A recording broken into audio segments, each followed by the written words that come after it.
In the busy city center, there was a hospital called St. Michael's. Here, life and death were always close by in the narrow hallways and clean rooms. I'm Dr. Evelyn Reed. My life at the hospital was very different from my life at home with my husband, Michael. Our marriage used to be happy, filled with laughter and dreams, but things had slowly changed, and I was dealing with a reality I never expected. I was a well-respected surgeon at St. Michael's. My days and nights were filled with the constant demands of my job. The hospital was a safe haven for me. Here, I could focus on saving lives and forget about the growing problems with Michael, even for a short time. My love story began within the hospital walls. We met by chance, talking over patient charts and during coffee breaks. Our love felt strong, like it could overcome any difficulty. But lately, Michael seemed far away. He wasn't as warm and friendly anymore. He worked late at the office a lot and made secret phone calls, thinking Evelyn wouldn't notice. Then came a message that broke my heart. It was a picture from someone I didn't know, showing Michael with another woman. It was a terrible betrayal, much worse than any injury I'd ever seen in the operating room. In the days that followed, I worked even harder than before, if that was even possible. The hospital hallways, filled with the sounds of people fighting to survive, became my hiding place. I did my job automatically, talking to colleagues and patients in a professional way that hid my inner turmoil. At home, conversations with Michael were tense, with long silences and questions left unsaid. I wanted to yell at him and demand answers, but fear held me back. I feared the truth, what it meant for our marriage and the life we'd built together. Even though the hospital was familiar, it now felt like a mirror reflecting the changes in my life. Just like I dealt with different medical problems, I knew I would eventually have to face the truth about my marriage. It was scary not knowing what would happen, but I understood that healing, any kind of healing, meant facing the pain head-on. So, with each step through the busy hospital, I carried not just the hopes of my patients, but also the weight of my own heartbreak. It was a delicate balance I managed day by day, moment by moment. As I prepared to face the truth about Michael's betrayal, I found a strength I didn't know I had. This strength came not just from being a surgeon, but from my journey as a woman dealing with the complexities of love, loss, and the possibility of a new beginning. The evening I discovered Michael's betrayal, I was late. The hospital demanded every ounce of my attention. By the time I left, the night had wrapped the city in its quiet, indifferent embrace. I remember thinking I'd grab something to eat on the way home, a silent concession to the empty apartment that awaited me. As I navigated the evening traffic, my phone buzzed. I glanced at it, expecting another message from Michael about working late or another last-minute business dinner. But it wasn't from him. An unknown number. Curiosity overcame caution, and I opened the message at the next red light. The photo loaded slowly, pixel by pixel, a digital taunt. And there it was, Michael, unmistakably him, with a woman I didn't recognize. They were close, too close, her hand on his chest, laughter frozen on their faces. The message beneath the photo was simple, just 2 words, but they hit me as hard as a physical blow. I'm sorry. I stared at the screen, the light turning green unnoticed. The cars behind me honked, jolting me back to reality. I drove home in a daze, the image burning behind my eyes, every detail seared into memory. The apartment was dark when I arrived, silent except for the hum of the refrigerator and the distant sounds of the city. I sat at the kitchen table, the phone lying there like an accusation. My mind raced. Questions, scenarios, justifications. But the photo, that damning evidence, offered no escape from the truth. I remember the day clearly. It was a typical evening. I was tidying up after dinner, waiting for Michael to come home. He was late again, something I had grown accustomed to, given his demanding job. But that night, as I picked up his suit from the floor to hang it, a piece of paper fell out. Curious, I picked it up, unfolding it to find a hotel receipt dated 2 days back for a room booked under Michael's name. My heart sank. It wasn't just the receipt. It was the realization that all the late nights, the missed dinners, weren't sacrifices for his career, but for someone else. A sickening detail jumped out at me. A handwritten note scrolled on the back in lipstick. Room 402. Don't be late, darling. The blood drained from my face. This wasn't just a business meeting, a late client dinner. This was a deliberate rendezvous, a secret whispered promise. The confrontation that followed was inevitable. The clock on the microwave blinked 1 a.m. Michael still wasn't home. The silence in our apartment screamed louder than any fight. The hotel receipt in my hand felt like ice. Michael's name a cruel accusation. A burning jealousy, hot and sharp, twisted in my gut. Images of Michael laughing with some other woman filled my head. Every imagined touch, every joke, felt like a betrayal. Was this why he was working late? Why did a strange perfume linger on him? Cold fury replaced the desperate hope clinging to me. I snatched my keys, my movements fueled by hurt and anger. The car roared to life, a pale echo of the storm inside me. Street lights blurred as I raced through the deserted city. Envy twisted every woman walking hand in hand with a man into a potential rival. The fancy hotel loomed ahead, a symbol of my growing dread. My hands trembled on the wheel as I parked. Each step towards the entrance was a battle against shaky legs. The heavy doors whooshed open, revealing a scene that stole my breath. There, bathed in warm light, stood Michael. His arm was around a beautiful woman, their laughter a symphony that scraped against my raw heart. Jealousy, a ravenous beast, roared to life, consuming every rational thought. This wasn't a misunderstanding. It was a betrayal fueled by a desire I couldn't compete with. The fight was inevitable, but my weapon wouldn't be logic. It would be the burning fury of a love choked by jealousy. Tears streamed down my face as I delivered a stinging slap to the woman's cheek, ignoring Michael's shouts echoing through the hotel lobby. I bolted towards my car, consumed by hurt and anger. I slammed my foot on the accelerator, desperate to escape and return home. The dream of our happy life together shattered. I aimed to pack my bags and leave him immediately, but fate had a cruel twist in store for me. Suddenly, disaster struck. The brakes failed entirely, and my car careened out of control, crashing into the roadside fence. Silence descended, a stark contrast to the chaos of moments before. As the quiet settled, the sounds of a distant ambulance siren pierced the night.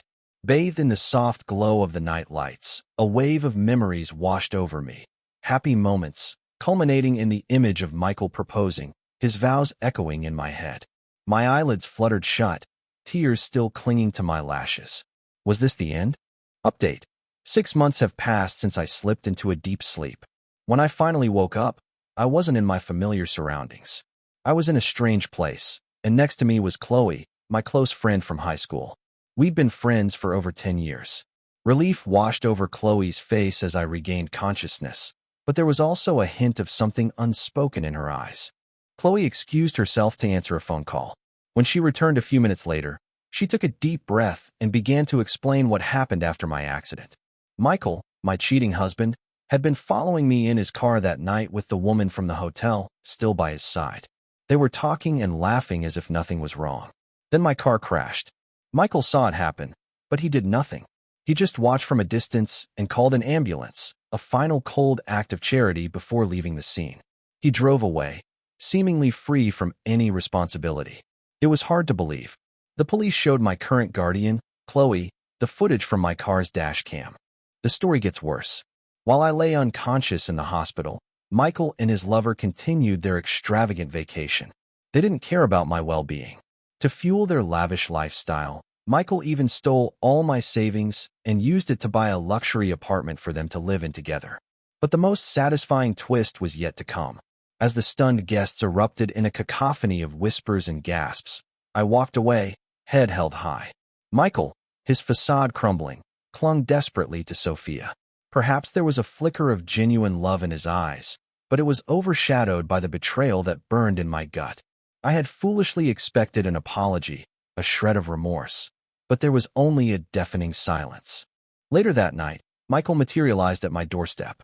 His demeanor was a stark contrast to the bluster he displayed earlier. He was a desperate man now, threatening me to stay away from his beloved while our divorce was still being finalized. The audacity of it all. The man who betrayed me in the worst way possible now dared to try and control me. The depth of his betrayal was a gaping wound, a constant reminder of the love I'd so blindly offered. But I was done being a victim. I finalized the divorce, ensuring I received every penny I deserved. Michael and Sophia, tainted by their actions, were both fired from the hospital. Now, with Sophia pregnant, I couldn't help but wonder how Michael would manage to support his growing family. My current mission, watching Michael's carefully constructed life crumble around him. A discreetly hired investigator kept tabs on his movements, and through carefully placed whispers, I ensured no pharmacy or hospital would even consider his application. They had sown the seeds of their destruction, and now they were reaping the bitter harvest. Days turned into weeks, each one a slow burn for Michael. Sophia's belly grew bigger, a constant reminder of the mess he'd created. He lost his good job and was stuck with any odd work he could find. These jobs left him sore and tired, but they barely paid the bills. With a baby on the way, it wasn't enough. Fueled by anger, I came up with a plan. I hired a big guy with a booming voice, to pretend to be a boss who needed a gardener. When Michael showed up for the interview, hope lit up his face. He looked rougher than before, but finding work was a big relief. He agreed to everything without realizing I was the one pulling the strings. In a way, I felt good about it. I pictured Michael sweating under the sun, regretting everything with every ache and pain. But things didn't go as planned. Michael did every job, no matter how hard, without complaining. He worked like a man fighting for something precious.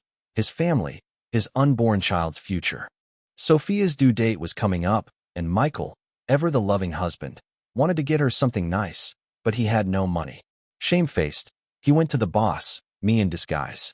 Michael's jaw hit the floor when he saw me. The fake boss greeted him loudly, trying too hard to be cheerful. He called me the hostess to keep up the act. Michael's voice was barely a whisper as he asked for a loan. My fake boss, acting his part well, shook his head and said, pretending not to know me, she's new. Can't give out loans yet. Michael slowly understood everything. He ignored the dirt on his clothes and the tiredness in his face and turned to me, the woman he'd hurt so much. His voice shaky with worry, he begged for my help. He wasn't asking for himself anymore, but for Sophia, the one who stuck by him through everything. I watched him fall apart. A mix of feelings churned inside me. Anger, satisfaction, and something else I couldn't place, maybe even a little pity. Michael's unexpected devotion to his family threw my whole revenge plan out of whack. As he knelt before me, his pride broken, begging me to save his wife, I had a big decision to make. Sophia's pregnancy brought sunshine into their home. Their son, a healthy little guy, completed their happiness. Michael, a brand new dad, couldn't get enough of the baby. Sophia, glowing with new motherhood, seemed content. They were a picture-perfect family, at least on the outside. But after 6 months, things shifted. The money problems Michael had been trying to hide started to wear on Sophia. The joy in her eyes faded, replaced by worry lines. Michael worked any job he could find, exhausted but determined to provide. Sophia, meanwhile, found someone else at the station, a doctor, charming and seemingly understanding. What started as friendly chats turned into a full-blown affair. The promises she made to Michael, to face anything together, vanished. You, the narrator, somehow discovered this betrayal. Furious, you got proof, pictures and videos, and sent them to Michael. Michael was taking care of their son when the package arrived. Seeing the evidence ripped the rug out from under him. The baby's cries went unanswered as Michael's world crumbled. He confronted Sophia, his voice thick with hurt and confusion. Sophia confessed everything, but Michael's reaction surprised everyone.